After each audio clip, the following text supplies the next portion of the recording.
Hey everyone, Tyler Wilde here with Dr. Caitlin McGee, physical therapist who's been writing some ergonomics related articles for PC Gamer. Caitlin, I wanted to talk today about chairs and headrests. Both of us are sitting here and neither of us have a headrest behind our heads, so I'm going to assume that maybe we don't need a headrest to sort of have an ergonomic experience sitting at a desk, but I wanted, your professional opinion on the topic. As probably is given away by the fact that I'm sitting here without a headrest, and I don't think I've ever owned a chair with a headrest. It probably won't come as a surprise that the answer is you don't need a headrest in order to have good ergonomics, and there are actually occasions where having a headrest might push you into not great ergonomics. So let's talk about why. In a previous video, we talked about the lordotic curve of the lumbar spine, right? How your lumbar spine curves in towards your belly button. Then your thoracic spine has a kyphotic curve, curving out. And then your cervical spine has a lordotic curve as well, just like your lumbar spine.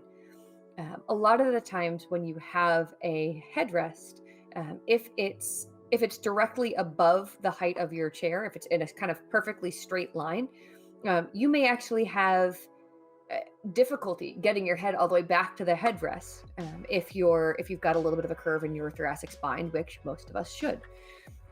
Alternately, if your headrest comes too far forward, it may push you even more forward, which causes you to slump or to slouch or to round your back. Think about something like a car, like when you're driving in, the driver's seat of your car. How often do you actually put your head back on your headrest? It's there, it's available, but the utility of it there is catch your head in the event that somebody hits you really hard and you go flying backwards. It's not something that you need so much in order to support your head. That being said, there is a lot of work that most of us could do on the endurance of our deep neck flexor muscles as opposed to using our upper traps, our levator scap, our sternocleidomastoid muscles, which are big muscles that could also pull on the neck a little bit. And there are definitely occasions where a headrest can be useful. So if you're going to be gaming for long periods of time and you're going to be able to take breaks where you can sit back, relax all the muscles in your neck, and let your head relax onto that headrest, then it could be useful. It can also be useful as a cue to remind you to keep good upright posture, to be, lifting your chest up, keeping your shoulders back, and having your head against that headrest. But as a general rule, you probably aren't going to need one in order to have good posture. So if your chair comes with one, great, fine. Make sure that it lets you keep good posture. If your chair doesn't come with one, exact same advice. Make sure that you've got good posture regardless.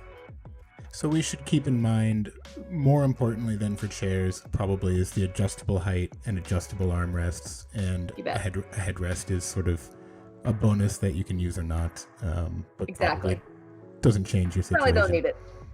All right. And do be careful of the additional pillows that can come with those. A lot of times those do force your head into that more forward head posture.